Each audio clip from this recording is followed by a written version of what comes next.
రాజ్ 12వ తేదీ రిలీజ్ అయింది. Block buster talk తో super duper wonderful mouth talk తో ప్రస్తుతం బ్లాక్ బస్టర్ దాటిపోయింది.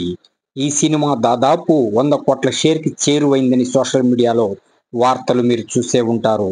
ఇక గ్రాస్ వచ్చేటప్పటికి 190+ అని అంచనా వేస్తున్నాము. 22 రోజులు పూర్తి చేసుకుంటూ ఉంది.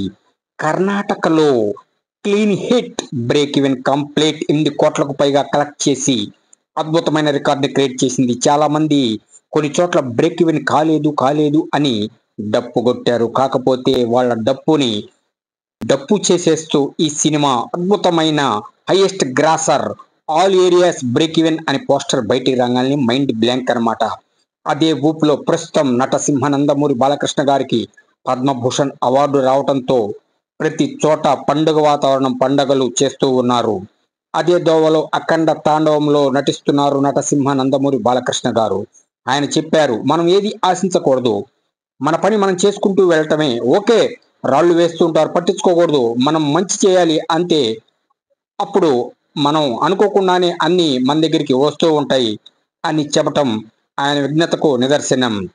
2025లో డాకు మహారాజ్ రిలీజ్ అయింది. నెక్స్ట్ అఖండ తాండవం దసరాకి, ఆ తర్వాత గోపీచంద్ మల్లేన్తో ఎన్బికే 111 111, ఆ తర్వాత హిట్ 4 సిరీస్ లో కూడా నటించబోతున్నారు నటసింహ నందమూరి బాలకృష్ణ గారు.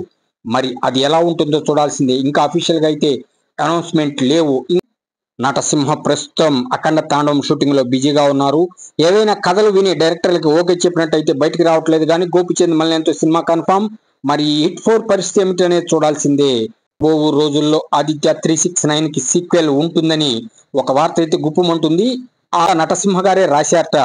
మరియు దాంట్లో మోక్షజ్ఞాని ఎంట్రీ ఇప్పిద్దాం అనే ఆలోచనలో కూడా ఉన్నట్ట. సరే, ఇవన్నీ పక్కన పెడితే నిజమై పట్టాలెక్కినాయి అంటే ఇంకేముంది, మైండ్ బ్లాంక్ అనమాట. మరలా మరికొన్ని బ్లాక్ బస్టర్స్ బయటకు రాబోతున్నాయి అన్నది కన్ఫామ్.